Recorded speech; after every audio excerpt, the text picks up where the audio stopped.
Good afternoon, everyone, and thank you so much for joining us today. My name is Fiona Rankin, and I am the Alumni Engagement Officer for Young Alumni and Student Relations here at McMaster. Today, we are excited to welcome Haley Hutchinson, who is a policy advisor within the Ontario Ministry of Health.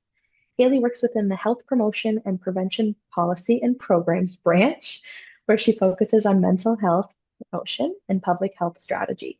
She's led major initiatives like the vaccine distribution for MPOX and COVID-19 and has helped shape Ontario's emergency management and health promotion standards.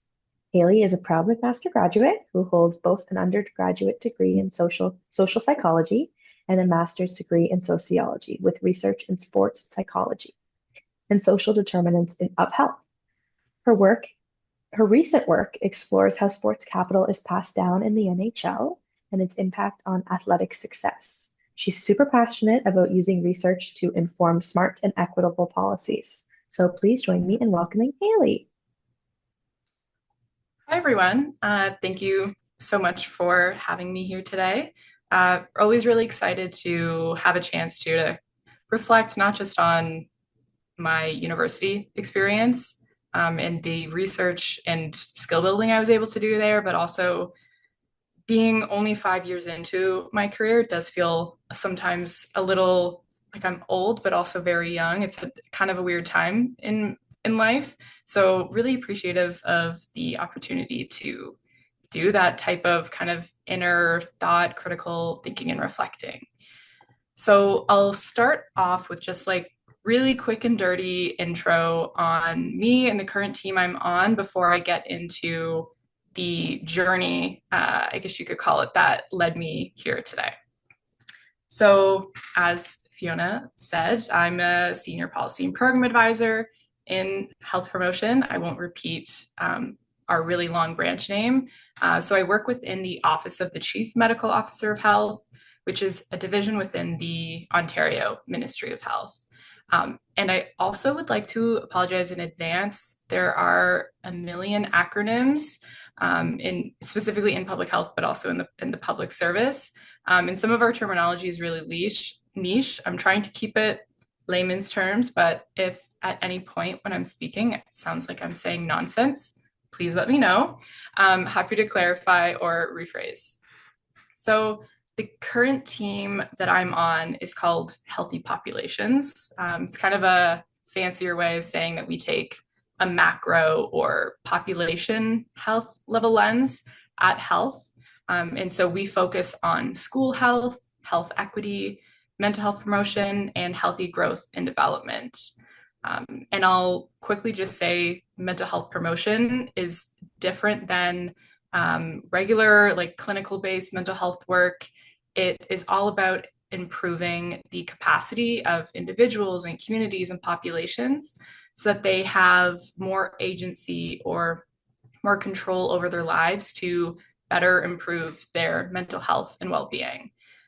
And healthy growth and development is kind of what it sounds like. It really is just about improving the development. It encompasses physical, mental, emotional, social well-being across the life course, but a lot of the work tends to emphasize very heavily on early childhood development, since there's a lot of evidence that links early life experiences to mental and physical health outcomes later in life. So that's like a really quick overview of a lot of the work that I do now. And I'll also just say, and this is maybe a bit of a spoiler, I did not realize I actually liked policy maybe until like 3 years into my career. I didn't even realize I was doing it for the longest point in time, because in my mind, I thought real good policy work was working on regulations or legislation or acts, but it is so much more than that. And a lot of that work was what I really enjoyed in my day-to-day. So I'll start off by we'll go back in time to what I was doing while I was in my undergraduate degree. I'll go through my master's, and then I'll talk a little bit about my experience in the public sector. So while I was in my undergrad, I was lucky enough to start doing research in my undergrad degree. And this gave me a lot of time to think and reflect across the last 2 years of my undergrad, about what it was that I actually liked about research, not just what I liked to research. It was what I actually enjoyed about doing it. And so I was able to participate in the exchange program here at Mac. So I did a semester abroad in my third year at the University of Limerick, which is in Ireland. And I participated in two research-based courses while I was there. One was a community practicum. I worked in a group, was paired up with a local organization. They had a research question. They were trying to create a wellness program, and me and my team looked at the literature. We looked at what that might look like and how to implement it into their community. And I also took an exercise psychology course, and I did a meta-analysis study. That one was way more statistics heavy, which was a good lessons learned that I did enjoy it, but it definitely took a lot more brain power than other research projects that I had since worked on. And that one was just looking at the impacts of exercise on reducing the symptoms of general anxiety disorder. And if you're wondering, 6 weeks regular aerobic based activities is the answer until you will start seeing a decrease in your anxiety symptoms, just FYI. And these two research projects were very, very different in their process, but they both led to the general conclusion is that well-being can be measured and it can also be improved. And it's something that I sat with for quite a while, and it really made me think about what does it actually mean to be healthy? And it's such a kind of crazy concept. It can be different from person to person. There are truly a bunch of different definitions floating out there on the internet because it is kind of this socially agreed upon concept. So once I returned to McMaster, all of this still kind of fresh in my memory. And once I started my fourth year in the social psychology program, I was doing my fourth year capstone research project. And so this is a year-long research project where you can either do a survey or interviews. And so me and my friends did a survey. It was primary research, and we set out to look at the impacts of extracurricular activities on your sense of self. So that is your self-esteem, your sense of mastery, how much you feel you matter.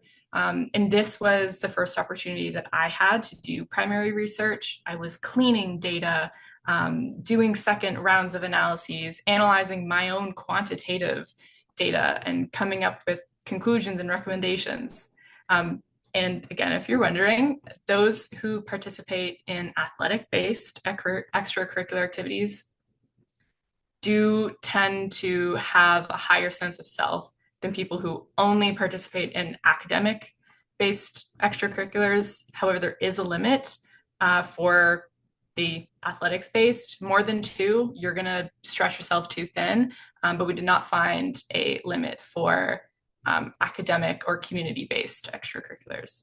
Just FYI, I'll continue to kind of give the quick updates on all the research as well if people are curious.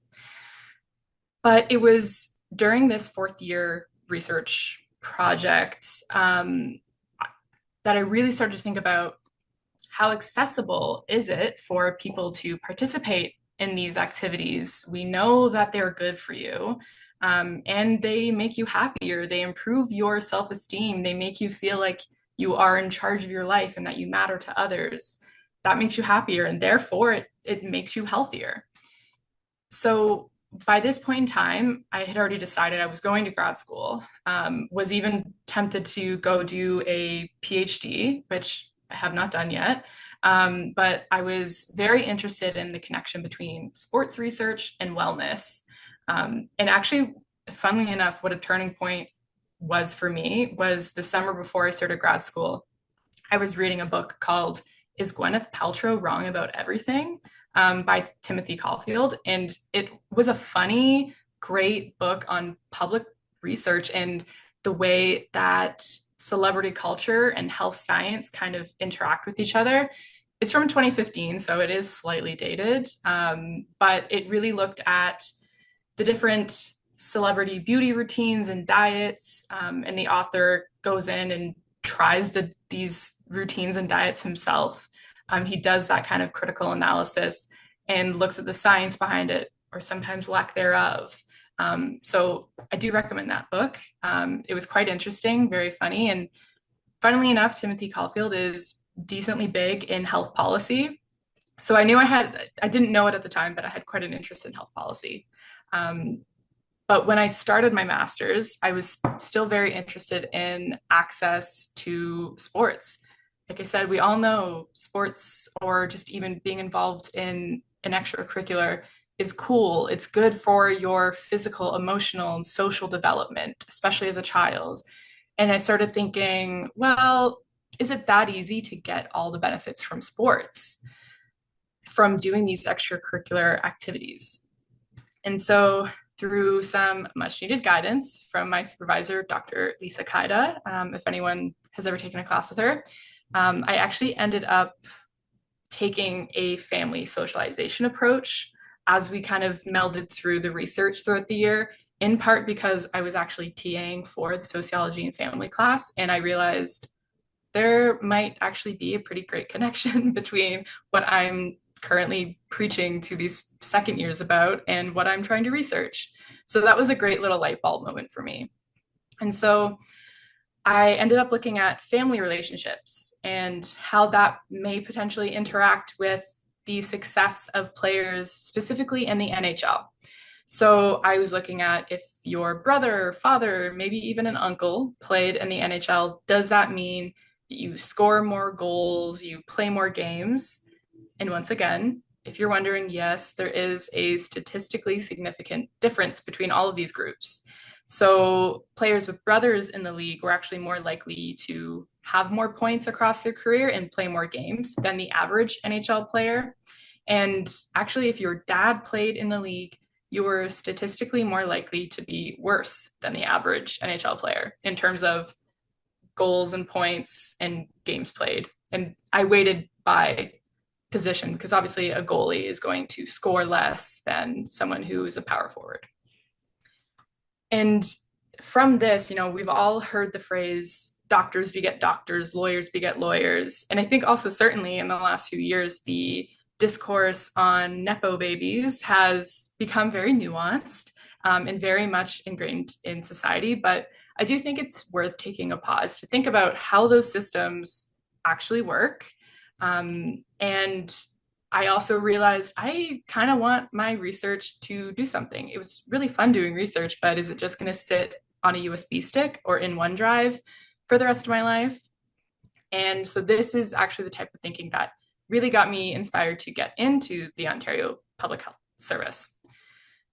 So I started as a research assistant through the summer student program, which I'm very happy to go into great detail about that if people have questions and are curious about how to get involved, how to get started into the provincial government.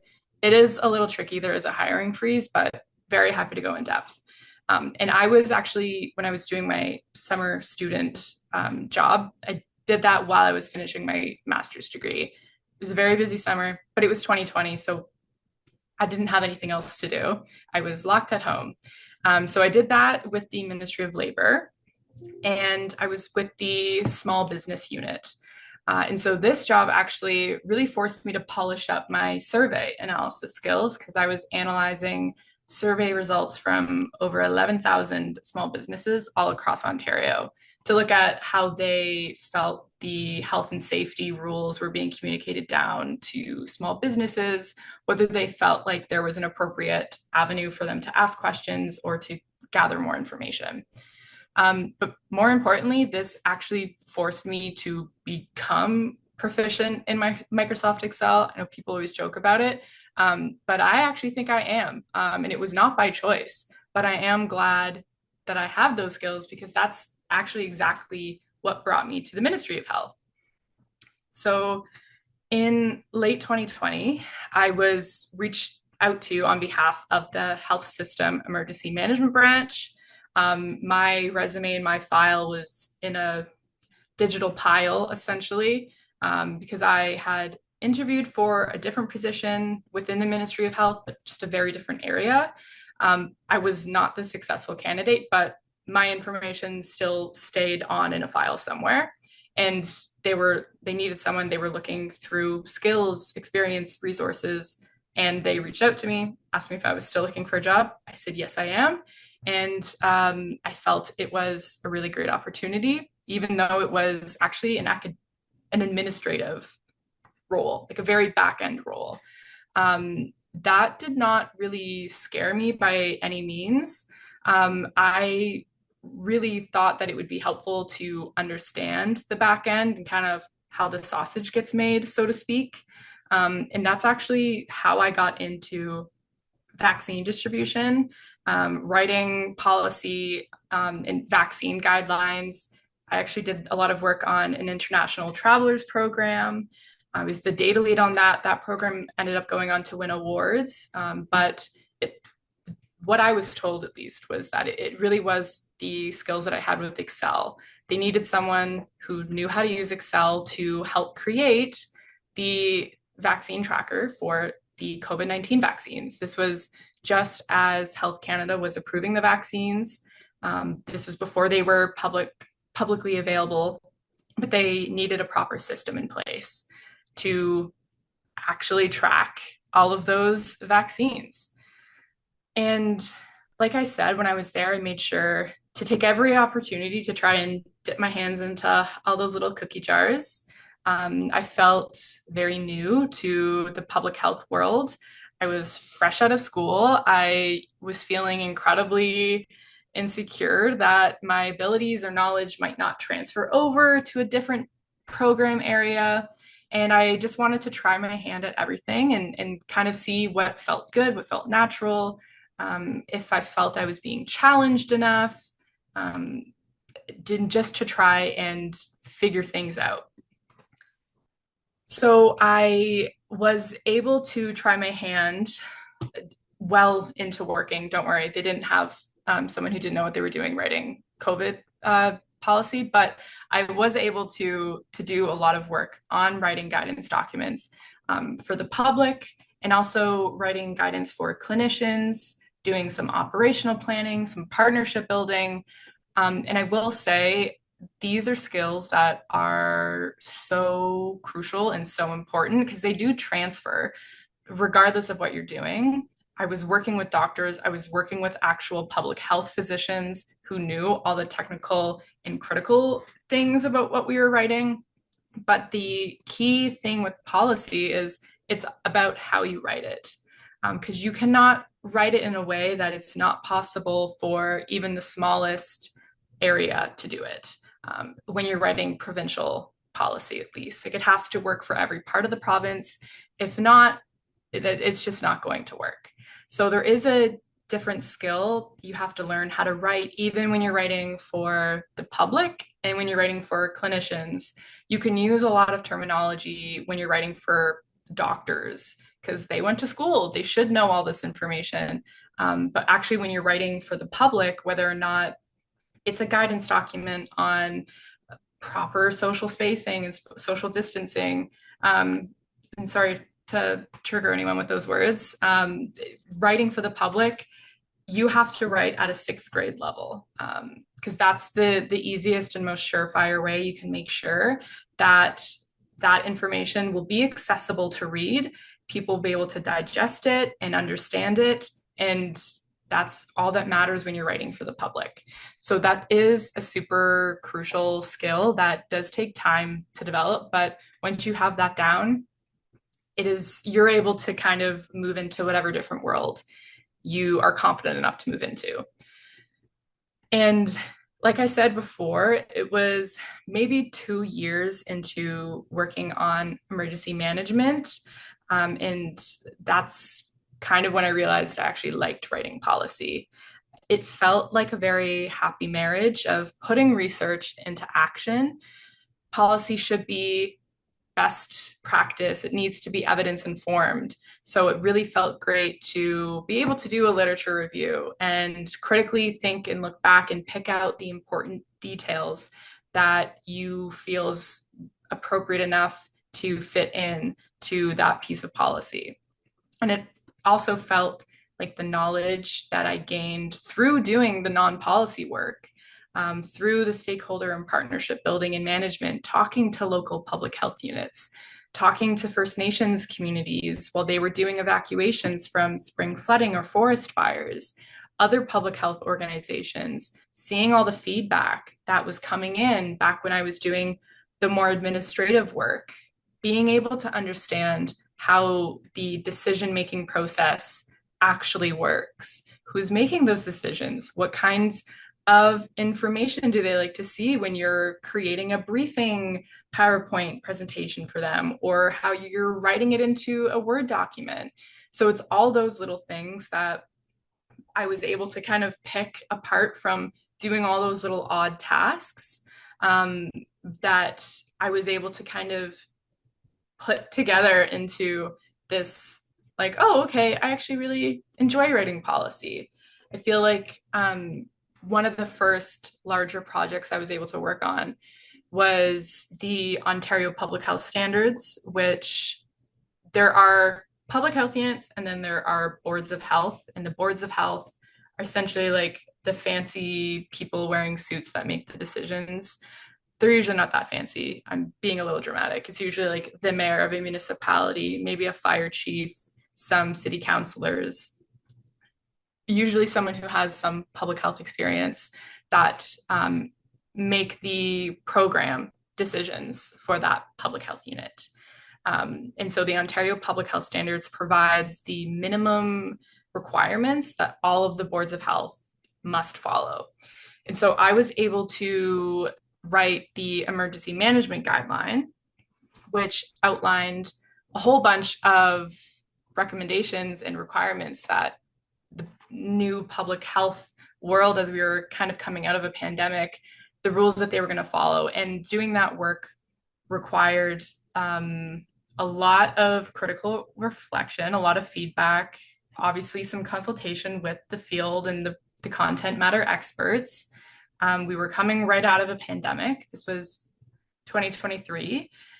And there was a lot that we had learned about our system readiness as a province.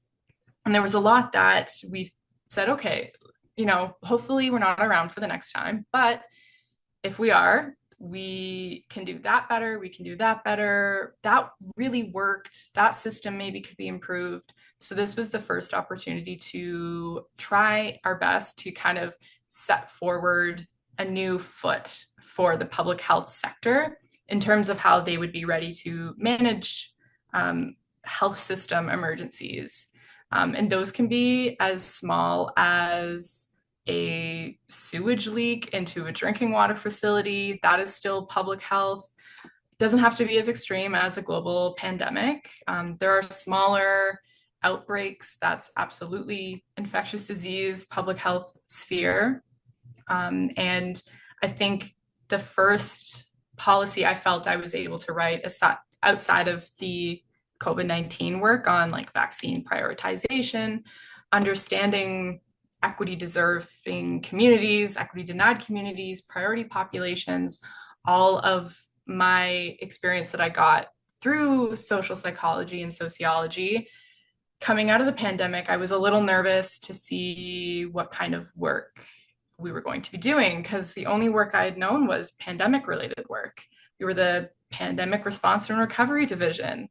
And when we were moving out of the pandemic and being absorbed back into the Office of the Chief Medical Officer of Health, no one kind of knew what to expect in terms of day-to-day work and what our work plans were going to be.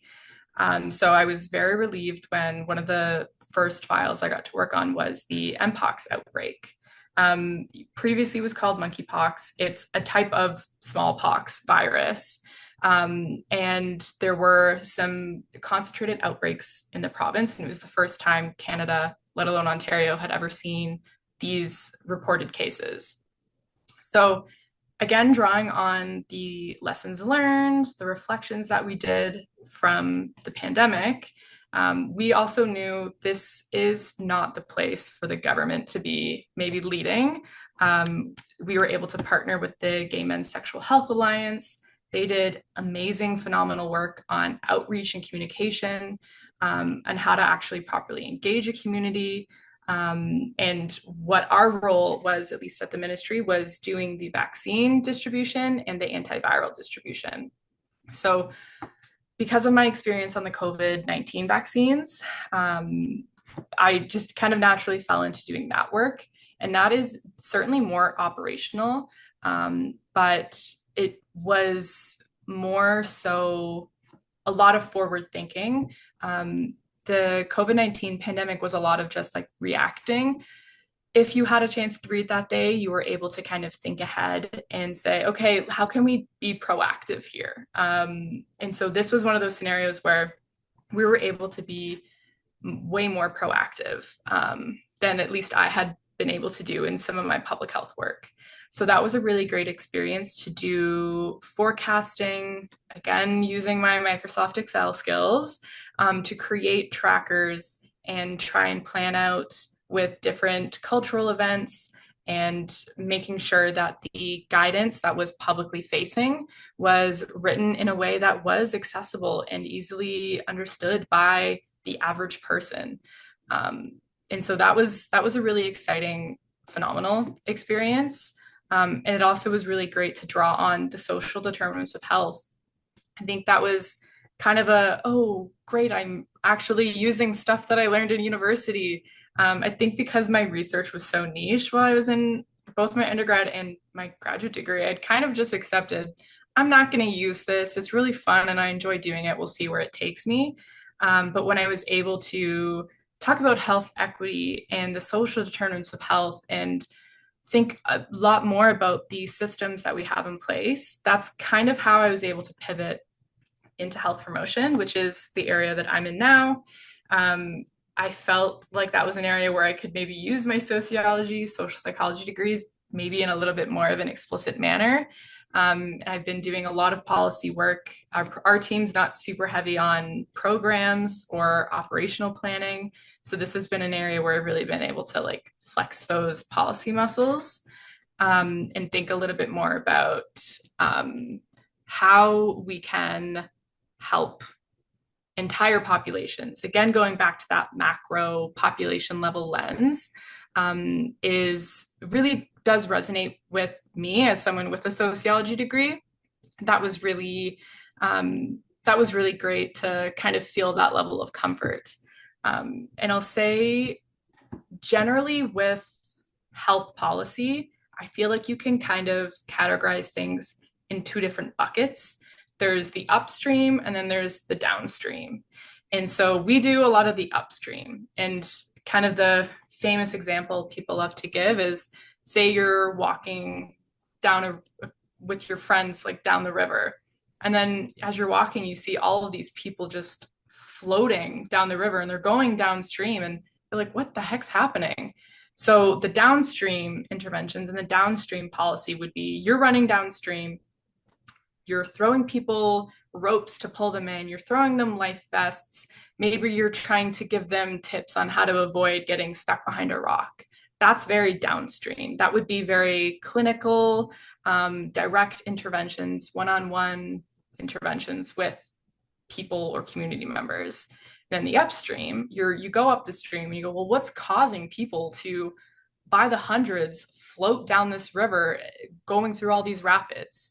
Oh, there's a massive hole in this dam and people were swimming and they're all the way through it now. That would be fixing the actual structural problems. That's the more upstream approach at it. And they are similar, but very different in terms of how you write those types of policies. In health, I think probably the most infamous, or at least maybe a more topical example that people talk about now would be sedentary behavior in children or physical inactivity. If we see that there's a massive problem in children and youth in the province, there are a couple different approaches that you could take to maybe address that. A more downstream approach is maybe doing a campaign to say, hey, parents, let's help get your kids off of the iPads. We're going to have a thing at the park. And it helps get families away from screens and out into the world. But a more upstream approach would also be considering Is it easier can people get to the park for that event? Are there accessibility concerns? Maybe they don't know how to navigate the city. Maybe they just moved here. Maybe they're newcomers to Ontario, newcomers to Canada. And thinking about all of those things to try and make policy changes too, to help uh, all policy be healthy. We call that healthy public policy. It kind of says it in the name. There are municipal plans that public health units will review to say, okay, if you're going to build that, are you putting in bike lanes? Is there even going to be a sidewalk for people to walk to and from? Active transportation has become a really big piece in a lot of conversations that people have to prevent non-communicable or chronic diseases. It's a huge conversation that is overlapping in all of your work. It's the same with mental health promotion and a lot of the work that I do. That doesn't live in one home. I think every policy should have considerations for people's mental health and well-being, because we're all alive all the time. There's a spectrum of health and well-being, and we're all interacting with different facets of society, whether we like it or not. And so that's a lot of the upstream approach that we're trying to do here at the ministry. And more importantly, we want to enable others to do that as well. And so that's a lot of the work that we've been doing to try and make sure that as a public health sector, we can be more strong, more resilient, but also more connected. And it's been quite interesting. And I think, honestly, it took me a couple of years before I felt comfortable working in public health, just because, again, I didn't have that as background. But in the end, it truly didn't matter. And honestly, it was the diversity of educational backgrounds that everyone had that really made things well-rounded as a team, or helped us think of something from a different perspective. So that's been a massive kind of takeaway piece. I will stop now because I see we're just past the halfway mark. If people have questions, I'm also happy to circle back to something even if there's something that you're curious a little bit about, maybe even the policy writing process and kind of what that looks like. I'm happy to take a pause and open it up for questions. If there are no questions, I'm happy to talk a little bit too about, or actually, if anyone here is interested in going into policy, you can put something in the chat. I can talk a little bit more about the policy process. It's straightforward, but also not. It does truly take a really long time. And okay, I'm saying a yes, please. Awesome. Yeah. So we do have a somewhat standardized approach to writing policy. I think first and most importantly, you need to have a problem. Don't fix it if it's not broken. So identifying the problem is step one, but also communicating what the problem actually is massive. Once you've kind of validated what the problem is, defined it, communicating that and the storytelling is so keen. I've worked on a couple of things where the science and the evidence has been like, we were so confident there would be no problems. Probably could have been a little bit more critical in our reflection on that. But because either we maybe didn't communicate things in the best, most effective way, or maybe we were just so focused on what the literature was saying and what the evidence and the data was saying that we failed to think of a totally different perspective that maybe totally caused things to go to a halt, or we would have to go back to the drawing board. So once you have a problem and you've kind of validated that there is a problem, a lot of the next parts in the process is really on the storytelling. You need to come up with different objectives and outcomes of what your policy change is going to be. So is the policy just going to be affecting public health units? Maybe it's on municipalities, maybe it's on a completely different sector, maybe it's for the public. Then you also need to develop kind of and evaluate different solutions and instruments for delivering and implementing that policy. And then after that, that's when you get into the actual decision-making processes. It goes through a number of people before it even gets up to the deputy minister or the minister's office, or even the cabinet office, the premier's office. There are a lot of checks and balances in between to make sure that we're answering everything as we should, that we're saying everything that we need to say. And that's where the decision making process kind of happens. And then from there, you need to do the program design and actually start drafting the legislation or the regulation, to try and think about how those changes that you've then communicated with those objectives and those outcomes, the different solutions and the instruments, how are you actually going to implement that? And then once you implement those policy changes, a lot of the work is only just starting, because you have to do a lot of measuring of the impacts and monitor the policy changes. So I've worked on a couple of things where it mainly is focused on public knowledge and education, that people might not know how to navigate the health system. It's a confusing, complicated health system, so you can't blame that person. And so a lot of the monitoring and evaluation that we do, sometimes if we're lucky, we're able to actually look at billing data for OHIP just to see the uptake of certain health services. So that's a really big key thing in being able to monitor the outcomes of your policy. You can also do consultation with different partners, and being able to facilitate meetings and critically think and reflect on the feedback that you get from whoever you're consulting with, being able to pick apart the pieces from each different area, because everyone's also going to have different opinions and you can't make everyone 100% happy. So it's really important to critically look at every piece that you're getting and see how you can make all those puzzle pieces fit together. And that can be part of the monitoring process. A lot of policy, we call it evergreen here, because you have opportunities to change it.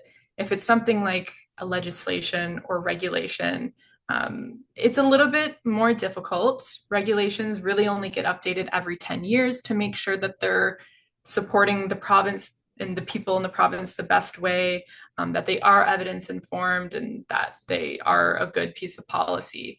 So those you have to think a lot more about. But other policy pieces, you might be able to just say, okay, yeah, well, we can come back to this in 6 months and update it. We can change a couple of words around. Sometimes it's as easy as, and I'm not even kidding, I've spent meetings talking for 15 minutes about where to put a comma, because that's always a big discussion point. The syntax, the semantics, the grammar all goes into play. I talked a little bit about the public health standards. We can't put something in there if the smallest public health unit is not able to do it, because it's provincial legislation. So you do really have to think from that broader, systematic place where you can understand what's going on. But for me, like, I grew up in Hamilton. Now I live in Toronto. I've never lived in one of the northern health units. I've never lived in Windsor. I've never lived in Chatham-Kent. So I don't have that lived experience. So that's why it's really important to develop those sector relationships with your partners, with your stakeholders, with your interest holders. They give you their lived experience, and that's what you're using. Their anecdotes, their anecdotal evidence, you can use that to inform. In fact, if you don't do any consultations, your policy will never see the light of day. It's part of the checks and balances, but it's also, accountability is a massive part in writing policy, and being able to say, we have an accountability measure in place. Every 6 months or every 4 months, we are looking at the data to see if there are trends, to identify where the healthcare deserts are in the province, and maybe we need more resources there. It's targeting universalism. And so doing a lot of that ongoing monitoring is what takes up a lot of the time. It can take an annoying amount of time to finally get the document off your desk, but that's kind of just the way that it has to be. It can get super annoying, but that's when you know you're getting close, is when you feel like you're reaching your wit's end, is when you know that you're almost at the tail end. And I think I kind of led into it, but the last step in policy development is the review and the assess. And then that's when you go all the way back to validating the problem, and then coming back with your objectives and outcomes, and then developing different solutions or instruments. And then you go back to decisions. And so it really is like a loop to write and deliver policy. It's really important that people are able to understand the problem. I'll say that's always been the biggest takeaway. I have many examples where it's not even the policy that you spend more time on. It's, okay, how many different ways can I write this one bullet point? Because I've rewritten it 5 times, and each time it's getting longer and longer. And I don't know if this is really going to resonate with whoever is making the final decision on this. So it's always the how you're framing it, and how you're telling the story of your policy. It's really important to know the audience. Never assume that they understand what you're talking about either, that they have any kind of understanding on the topic area. It's really key to be able to articulate the basics, and also what the decision is that you even want them to be making, because a lot of the senior decision makers are just back-to-back meetings all day. They're making a million decisions a day. If you have decision fatigue going on Netflix to figure out what to watch, these people for sure are just sometimes probably feel like zombies. So it's really important that you're being really critical and clear, and sometimes even blunt with your speaking. But I'll say, even that's why I say, even if you really feel like you want to go into policy, that certainly can be something you get into. I kind of shuffled into it, but I think a lot of the work that I did before I was in a senior policy position, a lot of the work that I did doing administrative work, creating vaccine databases, cleaning data from federal organizations on yada yada, like all of that work has given me an appreciation for all of this broader process that exists for policy writing. So I would say, don't be afraid to try out different areas, because you also might surprise yourself with what you like. I never would have guessed that I would have fallen in love with public health the way that I have. And I'm seeing a question from Sinead. Could you speak a bit more about how you translated your research skills writing into policy development work? Yeah, that's a great question. So it's kind of the same mindset to have, in terms of, there's a scientific method, there's a way to write a research paper, there's a way to conduct research. It's the same way with policy development. I think the steps are just a little bit flipped. And to be honest, writing, and I know as everyone always says, if you've ever written an actual like research paper, whether or not it was primary or secondary research, in the conclusions you always say, like, more research needs to be done. You can't have the final say just on your one little research paper. And the more research is kind of what starts with the policy development work. We do a lot of I do a lot of the research myself. It mainly is literature reviews. And a lot of that, or we'll call them like jurisdictional scans, which, to be frank, is looking at what other provinces are doing and sometimes just copy and pasting what they're doing. And you can just call that being in alignment. Of course, you have to understand this space in Ontario, because Nova Scotia, for example, has a very different health system than we do here. So you can't just copy and paste, to be fair. But looking at other jurisdictions, whether or not it's other provinces, other countries, looking at guidance and recommendation, doing all of that collating of information is kind of just your step one in policy development. Because when you're defining the problem, in order to say, this is an issue, we need to make a change to a policy, proving that there is an issue can be so much more than saying, well, yeah, health is down in the province. How do you know that? And why is that bad? So there's a lot of research that goes into that and those other supporting pieces. Sometimes you're doing a whole literature review, and it can take a very, very long time. But the results of that literature review can sometimes just be like one or two bullet points in a PowerPoint presentation because you have to be able to shrink down the work so much. But then those resources you go back to a couple months later when someone has a question on it, and you're able to say, yes, I actually know exactly what France did because we have it in a document when we did our jurisdictional scan. And I think the critical thinking skills that you also need when you're writing research is the same thing as when you're writing policy, to be completely honest. It's the same, oh, okay, well, what does that actually mean? And kind of building into the layers a little bit more. When you're writing a research paper, you are, looking at your sources and saying, okay, well, this is the summary of what everyone else is saying. Therefore, this is what I think. It honestly is the same thing as when you're defining and validating the problem to which you are trying to write policy for. So that to me was one of the very comforting things about kind of pivoting into policy, because I'd also taken quite a break from it. At one point, I truly was just doing operational work, on calls every day, facilitating meetings with different partners in the health sector, First Nations communities, sometimes federal partners. And it was great and fun. And like I said, a lot of really great experience being able to feel like I was able to get a bird's eye view of the province and all the different unique issues that the different areas in the province have. A lot of that also helps me inform what I'm researching. We were looking at different uptake for like specialized medicine in the province for early childhood development and surveillance, right? There are critical periods in when you are a child that you should go to a specific doctor for this, but that can be really difficult to navigate.